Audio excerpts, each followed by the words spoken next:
مراسم ویدئوی رهبری دفتر تلویزیونی الجزیره در غزه وائیل دهدو با پسرش حمزه دهدو دومین خبرنگاری شبکه الجزیره است که روز یکشنبه کشته شد.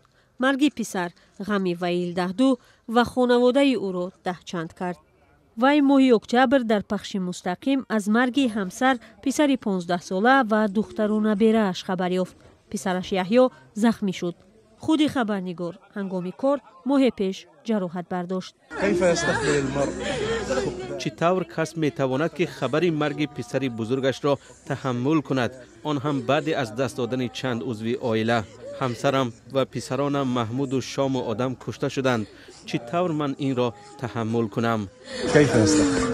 پسر دهدو حمزه همراه با مصطفی توره کارمند آژانسی فرانس پرس هنگام بازگشت از سبت مورد حمله هوایی اسرائیل قرار گرفت.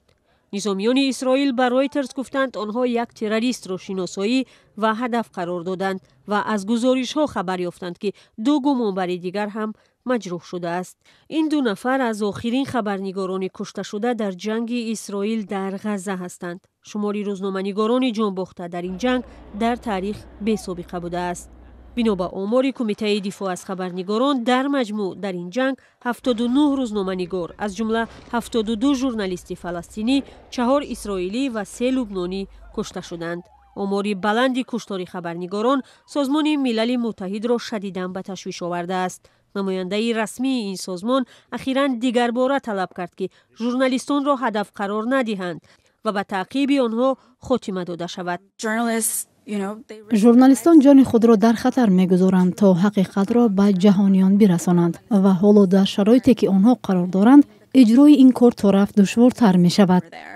سفارت اسرائیل در واشنگتن این وضع را شرح نداده است، ولی قبلا یک نماینده آن گفته بود که نیروهای این کشور هرگز بر قصدانه خبرنگاران را هدف نمیگیرند. ولی نتیجه تحقیقات گروهی رسانه‌ها این ادعای اسرائیل را زیر سوال میبرد. این تحقیق در ماه گذشته معلوم کرد که بر اثر تیرباران اسرائیل ماه اکتبر خبرنگار ایسام عبدالله کشته شد. ظاهراً این حمله آگاهانه صورت گرفته. بنا به نتیجه تحقیق اسرائیل محل جایگیرشوی گروه خبرنگاران را می‌دانست. این یک تمایل ویرانگر است وقتی می‌بینیم که خبرنگار نمی‌تواند کار خود را انجام دهد. بمباران‌های بی‌سر و سامان مانع اجرای رسالت خبرنگاری آنها شده است. با گفته او در شرایط جنگی کار و خبرهای روزنامه‌نگاران محلی حیاتاً مهم است.